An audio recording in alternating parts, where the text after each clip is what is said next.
Hello नमस्ते, welcome back to my channel. I hope आप अच्छे होंगे, अपना ख्याल अच्छे से रख रहे होंगे। तो मेरे पास ना बहुत सारे कमेंट्स आते हैं जिसमें लोग मुझे बोलते हैं कि पार्टनर छोड़ के चला गया, पार्टनर बात नहीं कर रहा, पार्टनर ने मुझे ब्लॉक कर दिया। प्रॉब्लम यहाँ पे है कि उन लोगों को, उन बेचारे लोगों को ये भी नहीं पता है कि बात क्यों नहीं कर रहा है सामने वाला इंसान, मतलब कि क्यों छोड़ के चला गया, क्यों ब्लॉक कर दिया। उस केस में जब मैं उन लोगों को ये बोलती हूँ ना कि आप एक बार बात करने की कोशिश करो, क्योंकि बात करके सारी जो प्रॉब्लम्स है ना वो हम सॉर्ट आउट कर सकते हैं, सुलझा सकते हैं चीज़ों को। तो भी वहाँ से यही जवाब आता है मुझे कि बात भी करने के लिए तैयार नहीं है। तो ऐसे लोगों के लिए फिर मुझे बहुत फ़ील होता है कि ऐसे लोगों के लिए मुझे कुछ करना चाहिए, ताकि उनकी मैं कहीं न कहीं इस सिचुएशन में हेल्प कर पाऊँ और कहीं न कहीं इस सिचुएशन में से उनको मैं बाहर निकाल पाऊँ। तो बहुत सारी चीज़ें हैं जो हम कर सकते हैं ऐसी चीज़ में, जहाँ हमारे लिए हमें ऐसा लगता है ना कि सारे दरवाज़े बंद हो गए हैं, तो खिड़की का जो स्कोप है ना वो फिर भी रहता है। तो इसीलिए टेंशन मत लो, घबराने की ज़रूरत नहीं है। अगर मैं हमेशा बोलती हूँ कि प्यार सचमुच में करते हो, इमोशन सचमुच में है, और दूसरे वाले इंसान के भी अंदर इतने ज़्यादा इमोशंस अगर ना सही, लेकिन थोड़े बहुत इमोशंस भी है ना, तो सारी चीज़ें फिर भी ठीक से हो जाएँगी। अगर ऐसा होता है कि सामने वाला इंसान बिल्कुल ही निकल चुका है आपसे, मतलब कि कोई इमोशंस है ही नहीं उसके अंदर, तो फिर चीज़ों को वापस ठीक करना मुश्किल हो जाता है, और मुझे ऐसा लगता है कि फिर आपको करनी भी नहीं चाहिए। क्योंकि जब आपके लिए कुछ फ़ील ही नहीं कर रहा वो इंसान, तो आपको क्या कर लोगे उसको वापस लाके? अगर थोड़े बहुत टाइम के लिए वो फ़ील कर भी लेगा ना, तो फिर से मतलब चला ही जाएगा वो इवेंचुअली। तो ऐसे केस में मत ये सब चीज़ें करने की कोशिश करो। हाँ, अगर इमोशंस हैं, अगर कोई प्रॉब्लम आ गई है, सपोज़ फैमिली का प्रेशर आ गया है, कुछ और प्रॉब्लम आ गई है, या कई बार बीच में ना नेगेटिविटी सी आ जाती है, कई बार वो सामने वाला पार्टनर एनालाइज़ नहीं कर पा रहा सिचुएशन को, कि उस सिचुएशन में क्या करना है, क्या नहीं करना, तो कई बार इस तरह की कन्फ्यूजन सी आ जाती है। तो अगर कन्फ्यूज़्ड हो गया है कोई, लेकिन अंदर से इमोशंस हैं आपके लिए, आपको ये बात पता है अच्छे से, और आपके इमोशंस तो आपको ऑब्वियसली पता ही है कि आप क्या फ़ील कर रहे हो किसी के लिए। तो अगर आपको ऐसा लग रहा है कि अंदर से चीज़ें ठीक हैं, मतलब दिल से जो सामने वाला इंसान है ना वो है, उसके अंदर आपके लिए कुछ चीज़ें हैं, बाकी हैं अभी भी। तो बहुत सारी चीज़ें आप कर सकते हो वापस उसको अपनी लाइफ़ में लाने के लिए। और अगर बात नहीं भी कर रहा है, या कर रहा है, या फिर रूडली बात कर रहा है, कुछ मैटर नहीं करता, ठीक है? तो आप फिर भी बहुत सारी चीज़ें कर सकते हो। आज मैं आपको बताने वाली हूँ एक मैनिफेस्टेशन की टेक्नीक, जिससे कि आप अपने उस पार्टनर को वापस ना अपनी लाइफ़ में एंट्री दिला सकते हो। वैसे तो मैनिफेस्टेशन की ना बहुत सारी टेक्नीक होती हैं जो लोग यूज़ करते हैं इन चीज़ों को करने के लिए। लेकिन आज मैं आपको एक टेक्निक बताने वाली हूँ। तो अगर आप उस टेक्निक का यूज़ करेंगे और उसको फ़ॉलो करेंगे 21 दिन तक। 21 दिन बार-बार मैं इसलिए बोलती हूँ कि हमारे सबकॉन्शियस माइंड को रीप्रोग्राम करने के लिए, किसी भी चीज़ के लिए, कम से कम ना 21 दिन का टाइम लगता ही लगता है। जो भी कुछ चीज़ें ना नेगेटिविटी घुसी हुई है ना माइंड में, उस चीज़ को ख़त्म करके और एक नई प्रोग्रामिंग डालने के लिए ना 21 दिन चाहिए होते हैं।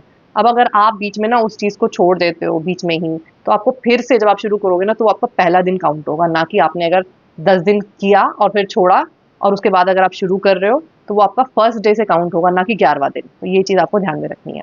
तो अब बात करते हैं कि आखिर आपको करना क्या है। बहुत ही सिंपल सी टेक्निक है।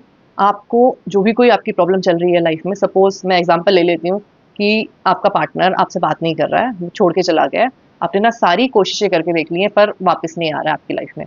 तो एक पेपर ले लो, छोटा-सा पेपर ले लो, और उसके ऊपर लिख दो प्रेज़ेंट टेंस में, कि उसका नाम लिख के लिख दो कि ये जो आपका पार्टनर है, ये अब आपकी लाइफ में वापस आ चुका है। 2-3 लाइनें ना और उसमें आप ऐड कर सकते हो।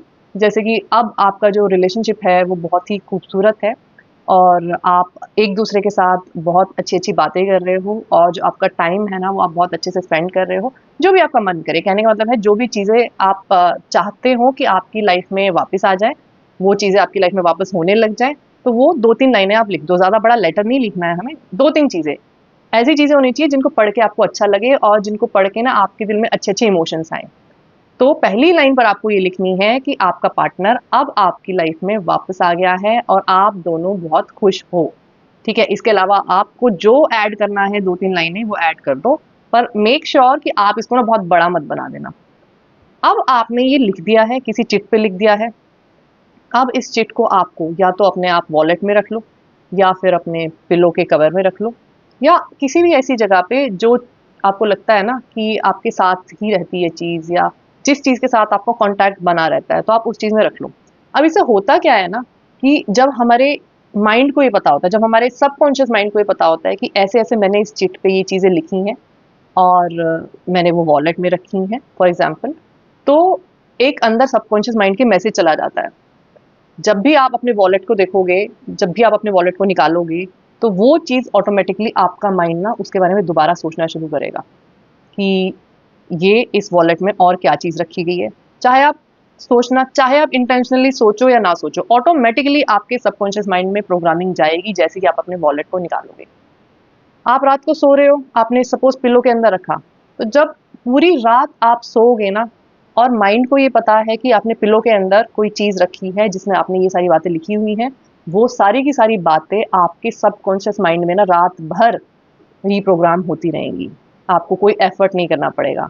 लास्ट में सोने से पहले बस आपको वो चिट को निकालना है, पढ़ना है, अच्छे से इमोशंस के साथ पढ़ना है, फ़ील करके पढ़ना है और फिर वापस से लास्ट काम आपको सोने से पहले यही करना है और फिर वापस से आपको वो जो चिट है ना वो अपने पिलो के अंदर रख देनी है। जब आप सोने से पहले आखिरी वाला काम ये करोगे ना कि वो चिट को पढ़ोगे, अच्छे से इमोशन फ़ील करोगे और उसके बाद वापस उसको रख दोगे। तो आपके जो सबकॉन्शियस माइंड का कनेक्शन है ना, वो उस चिट पे लिखी हुई जो बातें हैं, वो पूरी रात उससे कनेक्शन ना बना रहेगा। और आप सोचो 7 घंटे, 8 घंटे के लिए आपके सबकॉन्शियस माइंड में ना वो प्रोग्रामिंग होती रहेगी कि वो इंसान आपकी लाइफ में वापस आ गया है और अब आप बहुत खुश हो और जो भी कुछ चीज़ें आपने लिखी हुई हैं उसमें, वो सारी की सारी चीज़ें 7-8 घंटे के लिए ना आपने अपने सबकॉन्शियस माइंड को दे दी हैं फ़ीड करने के लिए और दिन में आपने अपने वॉलेट में रख दी हैं या किसी भी और चीज़ में जो भी आपको लगे कि जो आपके साथ आप तो जब चीज़ आप अपने सबकॉन्शियस माइंड की रीप्रोग्रामिंग दिन रात करने लग जाओगे ना कि मतलब सोने से पहले भी आपने वो चिट निकाली और आपने वो पढ़ा और आपने इमोशंस फ़ील किए और फिर आप सो गए और दिन में भी जब भी आप वॉलेट यूज़ कर रहे हो, तो आप 2-3 बार आपने वो चिट निकाल के वो चीज़ पढ़ी और इमोशंस के साथ अच्छे से फ़ील की। तो जब आप ऐसे करने लग जाओगे, तो आपके सबकॉन्शियस माइंड की ना रीप्रोग्रामिंग होने लग जाएगी और वो जो वाइब्रेशंस है ना, वो सामने वाले इंसान तक पहुँचेंगी और फिर 21 दिन के बाद अपना जो रिज़ल्ट है ना, वो मेरे साथ कमेंट पे शेयर ज़रूर करना। तो आज की वीडियो में बस इतना ही। मैं आपसे फिर से मिलूंगी एक नई वीडियो के साथ। तब तक अपनी लाइफ में चीज़ों को मैनिफेस्ट करते रहिए। अपना ख्याल रखिए, अपने आसपास वालों का भी ख्याल रखिए। Take care, bye bye.